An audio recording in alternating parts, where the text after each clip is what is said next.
দক্ষিণ চব্বিশ পরগনা মগরাহাট আইটিআই কলেজের বাৎসরিক অনুষ্ঠান। আর এই অনুষ্ঠানে তারা বিভিন্ন কারুকার্যের মধ্যে দিয়ে ফুটিয়ে তুলে এক অনবদ্য পরিকল্পনা।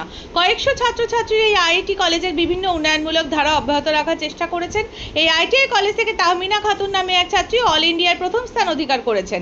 সেই আইটিআই কলেজের আজকের প্রধান অতিথি হিসেবে উপস্থিত ছিলেন মগরাহাট পূর্ব বিধায়িকা নমিতা সাহা, সভাপতি রুনা ইয়াসমিন, সহসভাপতি সেলিম লস্কর, মগরাহাট আইটিআই কলেজের অধ্যাপক সুখেন্দু নাইদা, মন্দির ভাইয়ের আইটিআই কলেজের অধ্যাপক রাজু, অংশ বণিক ভাইস প্রেসিডেন্ট প্রসাদ সাহা, সাইল এন্টারপ্রাইজের কর্ণধার সাহিল লস্কর ছাড়াও একাধিক শিক্ষক মণ্ডলী ও ছাত্রছাত্রীদের উপস্থিতি চোখে দেখার মতন।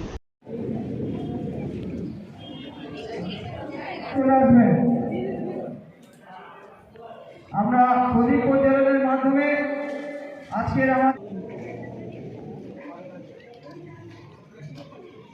আমরা যেমন জানি, আপনারা দেখতে পাচ্ছেন, যদি কোথাও আগুন লাগে, যে সকল দমকল কর্মীরা গিয়ে আগুন নেভান আমাদের সাহায্য করেন, তারাও কিন্তু অনেক সময় হার্ম হন। আগুনের প্রভাবে তাদেরও অনেক ক্ষতি হয়, বা আগুনের যেসব গ্যাসেস থাকে সেখানে তাদের শারীরিক ইনজুরি হয়।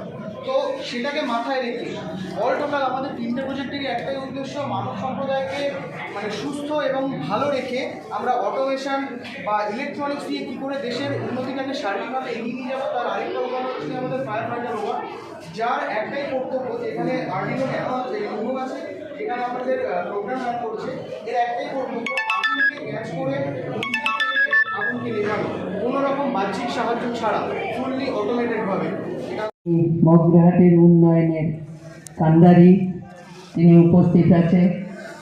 আমি আমার অন্তঃস্থল থেকে বলবো, আজকে সেলিম ভাই যদি না থাকতো আমাদের সাথে, এই মগরাহাট আইটিআই কলেজ আজকে এই জায়গায় এসে মাথা উঁচু করে দাঁড়াতে পারতো না। তাই আইটিআই কলেজ আমাদের ছেলে মেয়েদের জন্য এই গর্বের স্থান, এটা মগরাহাটের।